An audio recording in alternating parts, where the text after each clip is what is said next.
परिचय रतन टाटा भारत के सबसे सम्मानित और प्रभावशाली व्यापारिक नेताओं में से एक हैं। उनकी विनम्रता, ईमानदारी और दूरदर्शी नेतृत्व ने उन्हें एक वैश्विक पहचान दिलाई है। टाटा समूह के पूर्व अध्यक्ष के रूप में उन्होंने समूह को वैश्विक स्तर पर स्थापित किया, जबकि उन्होंने हमेशा नैतिकता और सामाजिक उत्तरदायित्व को प्राथमिकता दी। प्रारंभिक जीवन और शिक्षा। रतन टाटा का जन्म 1937 में टाटा परिवार में हुआ। उन्होंने अपनी शिक्षा कॉर्नेल यूनिवर्सिटी और हार्वर्ड बिजनेस स्कूल से पूरी की। इसके बाद 1962 में वे टाटा समूह में शामिल हुए। उनके नेतृत्व में टाटा समूह ने नए क्षेत्रों में कदम रखा, जैसे स्टील, ऑटोमोबाइल, टेलीकॉम और सॉफ्टवेयर, और वैश्विक ब्रांड के रूप में उभरा।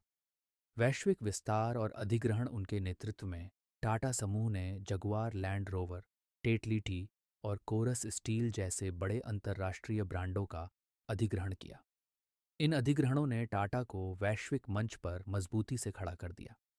उनके व्यावसायिक योगदान के बावजूद रतन टाटा की पहचान उनके मानव केंद्रित नेतृत्व के लिए होती है, जहां उन्होंने हमेशा कर्मचारियों और समाज की भलाई को प्राथमिकता दी। सामाजिक उत्तरदायित्व और परोपकार। रतन टाटा का परोपकार के प्रति समर्पण उन्हें अन्य व्यापारिक नेताओं से अलग करता है।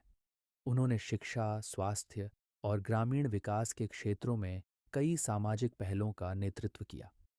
टाटा ट्रस्ट्स के माध्यम से उन्होंने समूह के मुनाफे का बड़ा हिस्सा समाज सेवा के कार्यों में लगाया, जिससे वे भारत में बेहद प्रिय और आदर्श माने जाते हैं। टाटा नैनो, आम जनता के लिए अभिनव सोच।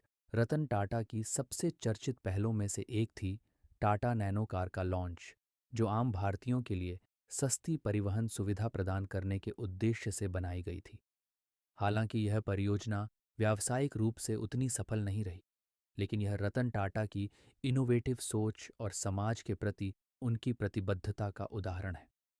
निवृत्ति के बाद का योगदान। 2012 में टाटा समूह के अध्यक्ष पद से सेवानिवृत्त होने के बाद भी रतन टाटा अपने ज्ञान और मार्गदर्शन से युवा उद्यमियों को प्रेरित कर रहे हैं। वे स्टार्टअप्स में निवेश कर रहे हैं और नवाचार के नए अवसरों को समर्थन दे रहे हैं। उनकी भविष्यवादी सोच और युवाओं के प्रति विश्वास यह दर्शाता है कि वे बदलाव की शक्ति को कितनी गहराई से समझते हैं। निष्कर्ष। रतन टाटा की विरासत सिर्फ एक बड़े और सम्मानित व्यापारिक समूह का निर्माण नहीं है, बल्कि यह भी दिखाती है कि व्यापारिक सफलता और सामाजिक कल्याण एक साथ चल सकते हैं। वे नैतिक नेतृत्व, विनम्रता और समाज सेवा का प्रतीक है, जो दुनिया भर में लाखों लोगों को प्रेरित करते हैं। उनका जीवन और कार्य इस विचार को साकार करते हैं कि सच्ची सफलता केवल व्यक्तिगत उपलब्धियों में नहीं, बल्कि समाज के लिए सकारात्मक योगदान में है।